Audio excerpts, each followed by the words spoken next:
Mi nombre es Pablo Castillo, junto a Marcelo Clingo, que es el titular de la cátedra, Francisco Albanese y Morena Corvaglia, somos los docentes de Psicología General. Queríamos brevemente, antes de meternos ya más de lleno en la materia, contarles cómo estamos pensando, por lo menos esta primera parte de la cursada a distancia, a partir de contexto tan singular que provoca el COVID-19. En principio nosotros, cuando nos propusieron desde el Departamento de Audiovisuales trabajar en una materia psicología general, la primera preocupación que nos planteamos, fueron tres para armar el programa, era qué esperaba audiovisuales en relación al aporte que el campo de la psicología podía hacer para poder trabajar sus propios problemas. En ese sentido, nosotros tratamos de empezar a distinguir como lugares principales donde podría articularse lo psicológico con lo audiovisual.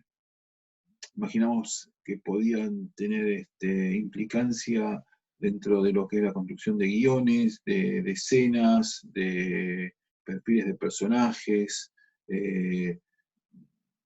imaginar situaciones donde participen grupos etarios distintos, culturas diferentes, intereses contrapuestos. O sea, había una serie de tramas, de temas, de temáticas que la psicología podía tener algo que decir y que podía ayudar a pensar los productos particulares de audiovisuales. Una segunda preocupación que nosotros teníamos para armar la materia era que los autores que viéramos, las corrientes psicológicas que viéramos, tuvieran la densidad y su nivel académico correspondiente a una materia o a una carrera universitaria. Y en ese sentido, una de las primeras decisiones que tomamos fue que íbamos a ver dentro de la bibliografía obligatoria a los autores principales con textos escritos por ellos. Eso implicaba poder leer a Freud por Freud, a Lacan por Lacan, a Melanie Klein por Melanie Klein, a Piaget por Piaget, a Pichon Rivière por Pichon Rivière, así sucesivamente. Los diferentes autores iban a tener un texto que estaba escrito directamente por ellos. Esta decisión para nosotros tenía, si bien alguna mayor complejidad en cuanto a poder manejar ciertos términos o ciertos códigos que por ahí no eran habituales al mundo que estaba por fuera del campo PSI, también permitía, al pararse en esos textos, otro tipo de lecturas donde nosotros pudiéramos ver tipos de narrativas, espíritus de época, contextos, preguntas que eran posibles de hacerse o preguntas que estaban obturadas en un determinado momento histórico y cómo esto se resolvía en términos de los textos. O sea, digo, también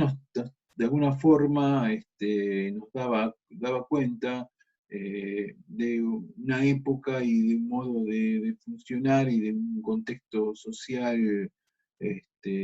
político, histórico, de donde esas preguntas o esas respuestas se daban, y en ese sentido ni la ciencia en general ni la psicología en particular podían escapar de esa situación. Y una tercera preocupación que teníamos era que nos parecía interesante poder buscar fragmentos de películas, de algunas series, de documentales, de propagandas masivas, donde uno podría ver cierta cuestión de la psicología interviniendo en esos procesos audiovisuales, en esos procesos creativos. Esto tenía, por un lado, un objetivo explícito de hacer más amigable la cruzada y poder debatir sobre unas cuestiones en forma más amena, pero también tenía que ver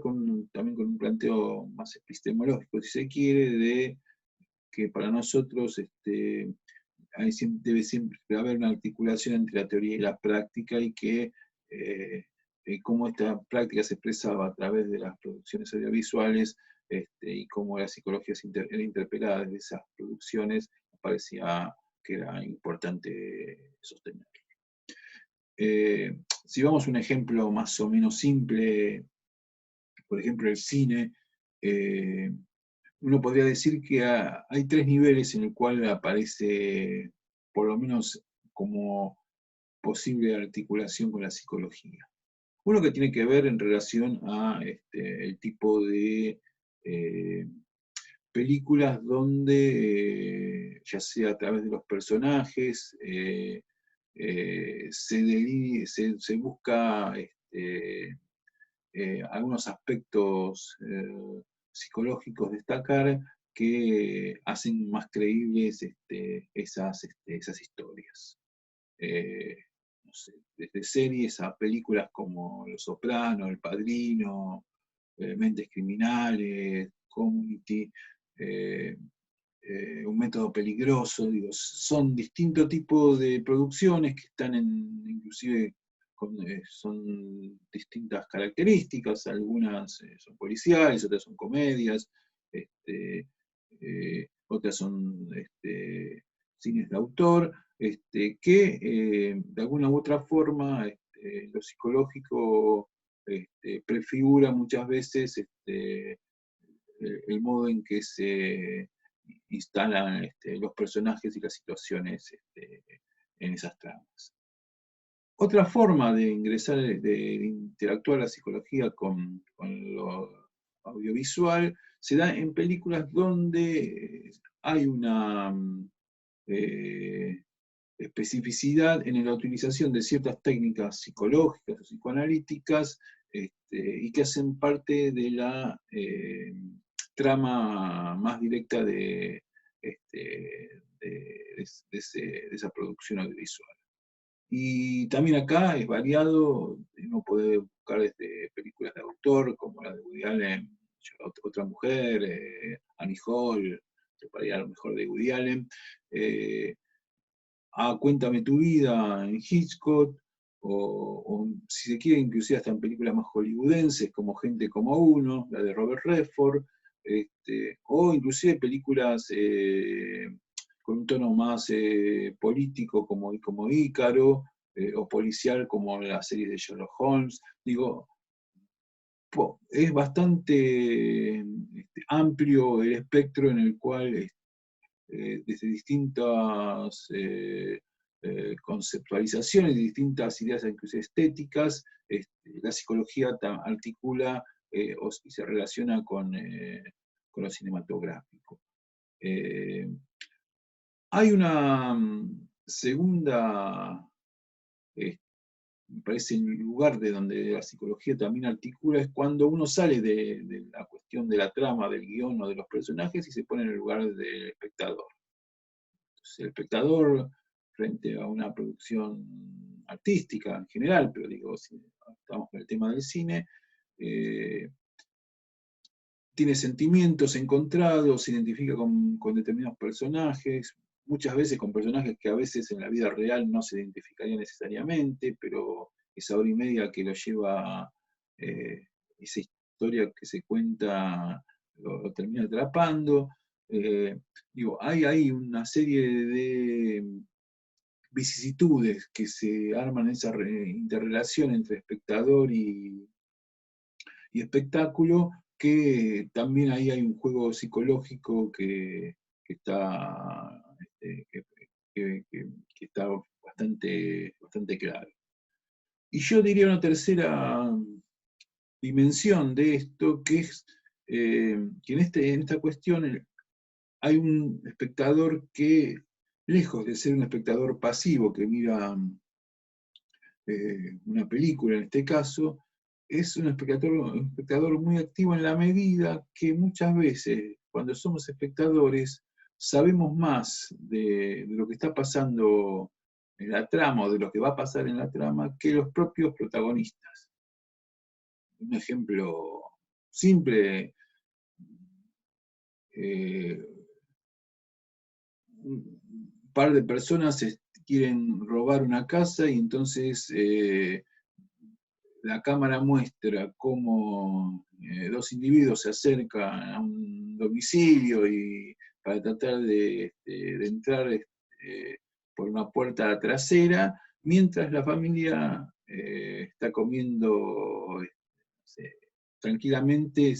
totalmente despreocupada y sin tener idea de lo que va a ocurrir unos segundos después. O sea, esto hace que el espectador no sea solamente el que ve una película como un todo, sino que en el transcurrir de esa película, esa construcción de sensaciones encontradas, de sentimientos que se mezclan, también tienen que ver con poder crear esas atmósferas, esos climas donde entre y salga el espectador en cuanto a las posibilidades de mayor o menor conocimiento de las tramas particulares que se juegan al interior de un film determinado, ¿no? Entonces, desde ese punto de vista, nosotros podríamos decir que la psicología y su articulación con los artes audiovisuales, más que pensar en la psicología como una corriente,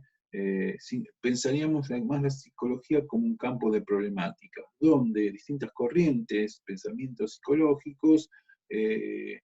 eh, confrontan, articulan, coinciden, disienten sobre qué entendemos por las personas, ser persona, por los deseos, por el sujeto, por la subjetividad, por la relación con los otros y las otras, con los contextos sociales y culturales, con las diferencias sociales, con las fragmentaciones que se pueden dar en cualquier sociedad. O sea, hay una serie de dispositivos, algunos más funcionales, otros menos funcionales, donde la psicología tiene ahí una penetración importante en la configuración de esos espacios y que se ve reflejado después en la articulación, en la producción del audiovisual. Entonces,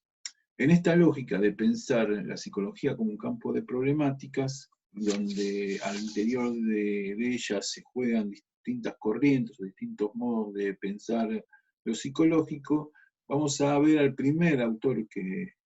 vamos a ver hoy, que nos interesa, que se llama Wilhelm Wundt. Wilhelm Wundt es un alemán,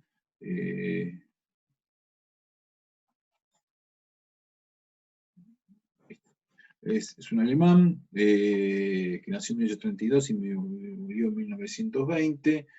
que es considerado como el primer psicólogo científico y que es un poco el que inaugura la psicología científica, por lo menos desde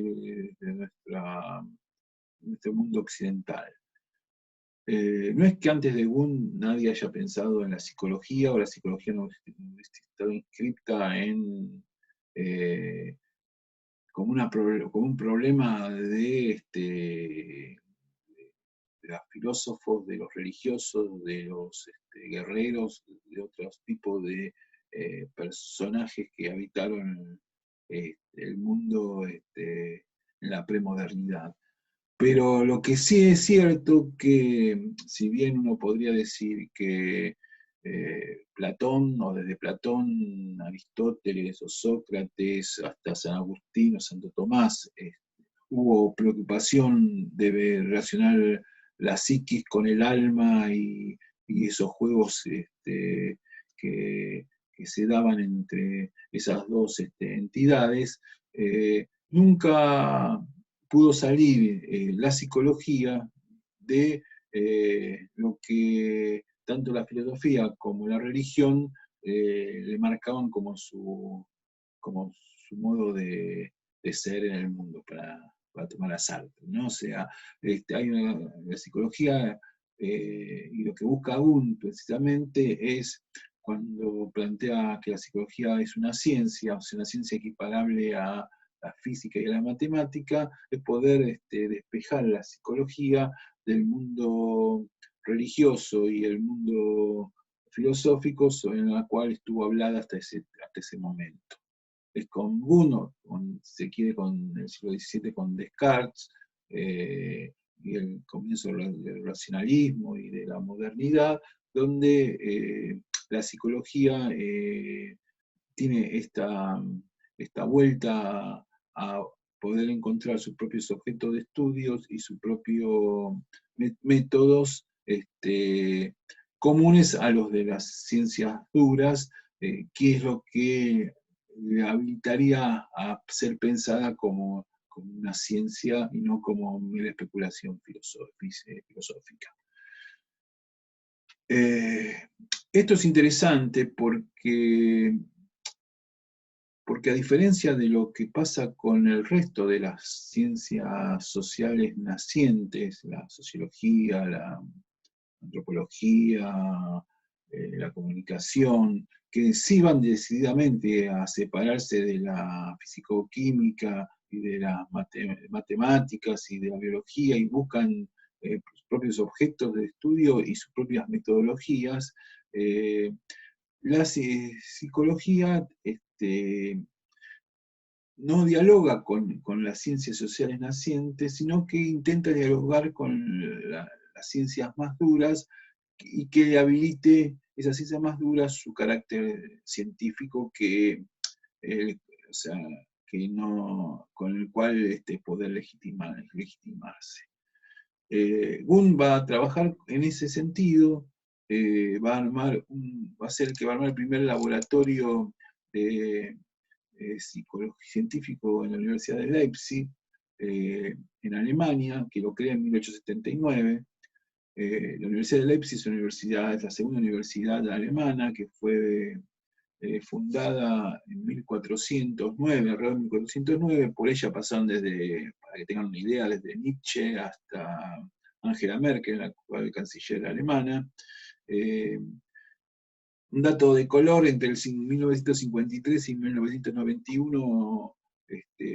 la Universidad de Leipzig se llamó Universidad Karl Marx, hasta que en el 91 volvió a su nombre primero. Y ahí Gunt crea el primer laboratorio científico donde busca relacionar los estímulos sensoriales, cómo se da esta relación entre el cuerpo, cerebro, nervios y médula. Él era un fisiólogo, pero se va a detener en cómo son percibidos por la conciencia esos estímulos. O sea, ahí estaría la parte específicamente psicológica, de salir de la lógica más mecánica para una articulación más química entre lo que es los estímulos sensoriales y la percepción desde la conciencia de esos estímulos sensoriales. De hecho, para el objeto de estudio, para Gunn, de la psicología, es la conciencia. La conciencia es una noción, un concepto muy fuerte en esa época, época en la cual empieza a haber un desplazamiento de la mirada teocrática, o sea, de la centralidad en Dios, a pasar una época donde la razón, la ciencia, el progreso aquí empezó muy, muy determinante, ¿no? ¿Cómo busca Gunn realizar esta cuestión? a través de una técnica que es bastante rigurosa, rigurosa en el sentido de que puede ser medida y controlada para que tenga viso científico, que es de la autopercepción. La autopercepción y la introspección es lo que determina que pueda medir a través de distintos aparatos que va a crear, cronógrafos, péndulos, etcétera, que le permiten en un laboratorio y con condiciones controladas medir sensaciones, estímulos y los tipos de respuestas que se dan. Hay alrededor de 100 experimentos que se realizan en el laboratorio de Leipzig, que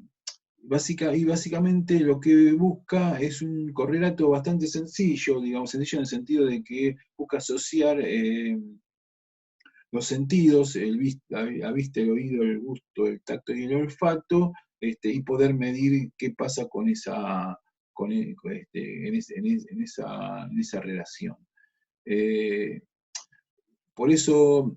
Wundt plantea que la psicología debe funcionar como un puente entre las ciencias naturales y la fisiología.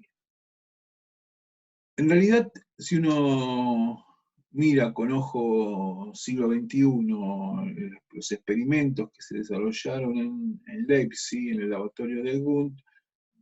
la verdad que hoy por hoy no es que tiene un peso determinante ni en cuanto a su validez, tanto científica como de conocimiento. Sin embargo, me parece que lo interesante en Wundt, que muchos de sus desarrollos en el laboratorio de Leipzig permitieron posteriormente, o fueron como la matriz desde donde se empezaron a pensar otras teorías, no solo en el campo de la psicología, sino inclusive en otros campos de las ciencias sociales. Por ejemplo, la teoría de la Gestalt, que toma todo el tema del estudio de las percepciones y de las ilusiones. Él va a desarrollar también un segundo nivel que él la llama, que es estudiar las variables sociales a partir de analizar comparativamente distintas culturas antiguas y actuales y poder encontrar ahí los puntos comunes y diferentes que tienen. Tanto en el tema se va a hacer hincapié en el tema de las vestimentas, en el tema de los ritos, de los rituales, de los modos de relacionarse, de la configuración familiar, o sea, todo así como con las percepciones e ilusiones, Wundt permite o habilita que después en algún momento aparezca la teoría de la Gestalt para reformular estas preocupaciones que ya tenía Wundt en Leipzig. Toda esta cuestión de un libro de 10 tomos que él escribe que se llama Psicología de los Pueblos, va a dar pie también para la creación de la psicología social, la antropología cultural, una serie de disciplinas que tienen como referente o matriz el pensamiento de Wundt para ser pensadas. Inclusive, digo, si bien en otros modos en que después lo va a conceptualizar Freud, el dar importancia al tema de asociación de palabras, que parece que con esto va a tener un lugar fuerte, y el tema de nuevos términos. Digo, Wundt es el primer psicólogo que utiliza la palabra inconsciente. No en los términos freudianos específicamente, si uno quisiera tener algún tipo de relación, es más una línea de Jung, en esta cuestión de formaciones culturales arcaicas que preexisten y que no son interpeladas por la realidad o por la actualidad, pero digo, uno podría encontrar en Wundt, y eso que la mayoría de sus trabajos en esos campos están sin traducir al español, me parece que un importante faro para poder dar cuenta de otras teorías del campo de la psicología que fueron desarrolladas con mucha mayor visibilidad un tiempo posterior. Otra cuestión que me parece que pone Jung en la discusión, incluso es una discusión bastante actual, es salir de esa mirada romántica de que el investigador está en un laboratorio encerrado y por fuera del mundo y que de pronto descubre alguna cuestión que cambia la situación, ¿no? Digo, la situación de la ciencia como el punto de la ciencia en el cual se encontraba en ese momento. En realidad, las investigaciones en realidad están dentro de dispositivos institucionales mucho más amplios, digo, y tienen una lógica, diría Foucault, también de poder. Digo. Wundt crea el laboratorio, pero además crea una revista específica en la cual escriben los pasantes, escribe él, y que se distribuye por toda Europa, y que además genera un sistema de pasantías interdisciplinaria en el cual esto va a permitir que por Leipzig circulen estudiantes y profesionales de gran parte de Europa, ¿no? Entonces, la influencia que va a tener Wundt en el campo científico europeo se va a acrecentar no solamente por su capacidad investigativa, por sus formaciones teóricas, sino por armar precisamente un dispositivo que combinaba laboratorio, más revistas, más pasantías, que permitía encontrar un lugar de referencia regional para lo que era sus postulados o sus planteos, ¿no? O sea, en el mismo tiempo de Wundt, en Estados Unidos, que era el Estados Unidos de ahora, sino en Estados Unidos todavía mucho más, más limitado, hubo algunos psicólogos inclusive que trabajaron en las mismas líneas de Wundt, sin embargo, los contextos sociales, políticos de la época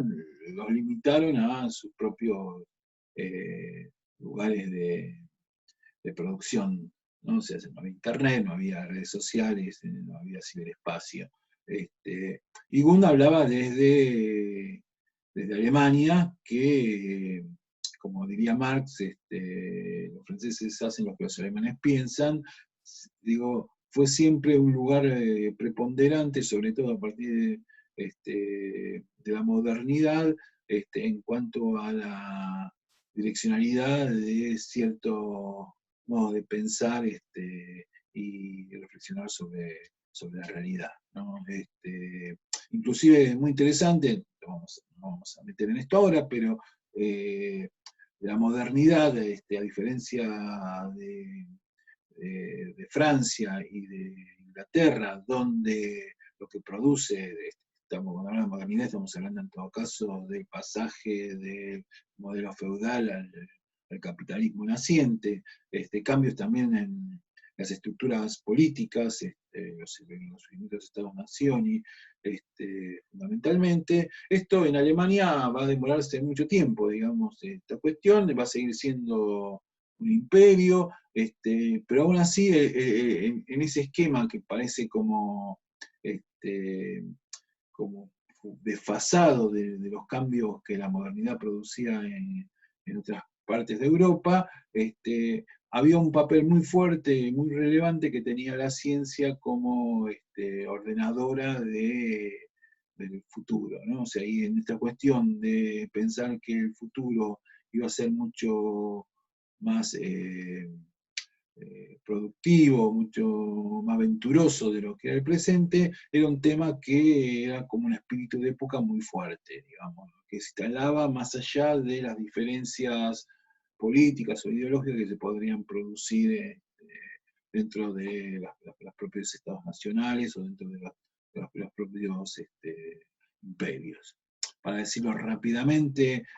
Marx y Weber podían discutir quién era el sujeto de la historia, si era el proletariado o la burguesía. Ahora, los dos estaban convencidos que la modernidad, la ciencia como eje ordenador del mundo, el saber, iban a tener lugares destacados en esta nueva configuración mundial que se avecinaba.